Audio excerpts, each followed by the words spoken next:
আসসালামু আলাইকুম রহমতুল্লাহ। ষোলো নাস্তার শুভাকাঙ্ক্ষী ভাই বোনেরা, আলহামদুলিল্লাহ আমি সুদূর ঝিনাইদহ থেকে আজকে এসেছি আমাদের পাশের ডিস্ট্রিক্ট কুষ্টিয়াতে।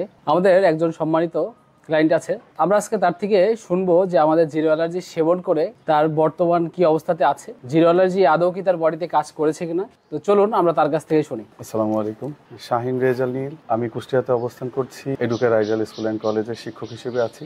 তোমার যে পেজ 16 আনা আস্থা, এখান থেকে আমি আর কি এই ভিডিওটা দেখতে পাই, তারপরে তো অর্ডার করা। এ পর্যন্ত তো আমার সম্ভবত 3টা ডোজ মনে হয় শেষ হচ্ছে, চলছে এখনো 3টা ডোজ। আমি মাঝে গ্যাপও দিয়েছি, অস্বীকার করব না, নিয়ম মেনে আসলে হয়নি। তবুও আমার এখন যে প্রেক্ষাপট আমি মনে করি অনেক ভালো, 90% ভালো আমি মনে করি, মাশাআল্লাহ। তো আমরা একটা বিষয় জানতে চাচ্ছি যে জিরো অ্যালার্জি যে আমাদের বটিকা আছে, এটা খাওয়ার পরে কোনো ধরনের সমস্যা দেখা দিয়েছে কি তোমার বডিতে? না, আমি এরকম কোনো কিছু অনুভব করিনি, কেননা অন্যান্য কোনো সমস্যা নাই। সুতরাং আমার মনে হয় না আমি কখনো এরকম কিছু ফিল করছি বলে। আচ্ছা, তুমি যেহেতু এটা খেয়ে মানে উপকৃত হয়েছো, সেক্ষেত্রে আমাদের যে সম্মানিত যে কাস্টমাররা আছে তাদের উদ্দেশ্যে তোমার কিছু বলার থাকলে বলতে পারো। আমি তো সব সময় চাইবো যে যে যে কোনো রোগ থেকে নিরাময়ের জন্য প্রাকৃতিক উপায়টা সবাই খুঁজে নিক, কেননা অ্যালোপ্যাথিক বা এই জাতীয় যে কোনো ধরনের ওষুধের একটা লং টার্ম সাইড ইফেক্ট আছে। এখন না হলেও 10 বছর 20 বছর পরে ঘুমন্ত অবস্থায় থাকা সেই ভাইরাসগুলা, যেগুলো মৃত ভাইরাস, ওগুলো তো জেগে উঠবে শরীরের সঙ্গে, তো সেগুলা সহজে তো নষ্ট হবে না। তো সেই জায়গা থেকে আমি মনে করি প্রাকৃতিক উপায়টা যদি আমরা অবলম্বন করি, এটা অবশ্যই খুব ভালো হবে। আর ওষুধটা যেহেতু আমি নিজের উপরে প্রয়োগ করেছি, নিজে ব্যবহার করেছি, তাও এখনও করছি লম্বা সময় ধরে, সেক্ষেত্রে আমার তো অবশ্যই সাজেশন থাকবে সবাই এরকম কিছুই গ্রহণ করুক, যাতে তাদের ঘুমজনিত সমস্যা বা দেখা যাচ্ছে অন্যান্য খাদ্যাভ্যাসজনিত সমস্যা তৈরি না হয়। কেননা আমরা জানি যে কোনো প্রকার অ্যালার্জিজনিত ওষুধে ঘুমের প্রবণতা ব্যাপক বাড়িয়ে দেয়, বাট আমার ক্ষেত্রে এরকম কখনো হয়নি। সুতরাং অবশ্যই পরামর্শ থাকবে যে গ্রহণ করে দেখুক, তারা একবার হলেও দেখুক, ট্রাই করে, আশা করি নিরাশ হবে না।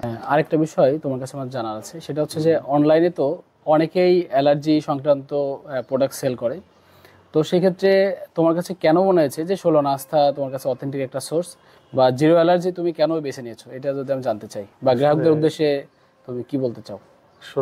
আমার কাছে যেটা মনে হয় যে যে কোনো কিছু গ্রহণ বা ক্রয় করার আগে যে কোনো ক্রেতা হোক বা যিনি গ্রাহক হবেন বা ভোক্তা হবেন, তিনি সবার আগে দেখবেন যে আস্থা রাখার জন্য সেই জায়গাটা বা ব্যক্তিটার আসলে কি কি যোগ্যতা আছে। আমি সবার আগে দেখব যে সে পূর্বের মানুষের অভিজ্ঞতা বা তার প্রাতিষ্ঠানিক শিক্ষা কি, সে কি এই বিষয়ে কাজ করে কিনা, নাকি সে হাতুড়ি। তো হাতুড়ে যদি হয় বা অন্যের থেকে নিয়ে কোনো কিছু করে, আমি তো একবার এটা ট্রাই করেছি এবং সেখানে প্রচুর রিভিউ পেয়েছি, কিন্তু কাজটা শেষ পর্যন্ত আমার এমন হয়েছে যে খাবার পরে বরং মানে অস্বস্তি বেড়েছে অন্য পেজ থেকে নিয়ে কেননা আমি একবার কিন্তু চেষ্টা করেছি, তবে 1 মাসের অধিক খেয়েছি। আরেকটা ডোজ নেওয়া আমার হয়ে গিয়েছিল, কিন্তু সেটাতে কোনো কাজে আসেনি। উনি বলেছিল একটা ফাইল করেন আপনি, পরিবর্তন তো তেমন কিছু আসেনি।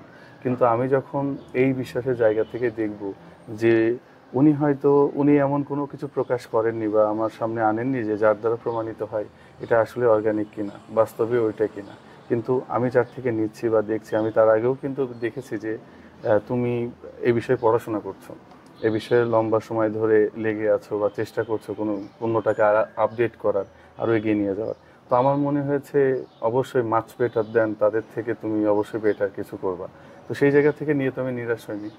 আর শত শত ভিডিও থাকবে, পেজ থাকবে, যা কিছু থাকুক, আমি মনে করি সবার আগে কোনো ব্যক্তি যদি সরাসরি নিজে কোনো কিছু তত্ত্বাবধান করে বা নিজে দেখে, সেটা পরিমাণ বা ইয়েটা যাই হোক না কেন, সেটার গুরুত্ব, সেটার মনে হয় ফলাফল সবসময় ভালো হয় সাধারণের থেকে।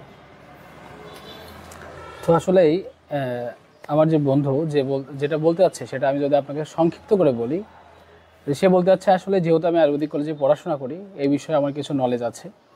তো শারীরিকভাবে তার কাছে মনে হচ্ছে যেহেতু আমি গাছগাছালি নিয়ে পড়াশোনা করি বা এক্সপিরিয়েন্স আছে, এক্ষেত্রে তার গ্রহণযোগ্যতা বলেন বা তার বিশ্বাসের লেভেল বলেন হাই হয়েছে এই জায়গা থেকে। যেহেতু এটা একটা আপনার রোগ সারার একটা সাপ্লিমেন্ট, আমি বলবো অবশ্যই আপনি যাচাই বাছাই করেই এটা সেবন করবেন, নতুবা কোনো ধরনের সাইড ইফেক্টে আপনার পুরো জীবনটাই নষ্ট হয়ে যেতে পারে। পাশাপাশি বলবো যে আপনি কারোর থেকে 1 কেজি মধু কিনেছেন, যদি এটা ভেজাল হয় এটা খুব বেশি ম্যাটার করে না, কিন্তু যেহেতু এটা একটা আপনার মেডিসিন, কিংবা এটা আপনার একটা সাপ্লিমেন্ট হিসেবে আপনার বডিতে যাবে, এইটা অবশ্যই অবশ্যই আপনি যাচাই বাছাই করেই নেবেন। আমি আশাবাদী ইনশাআল্লাহ।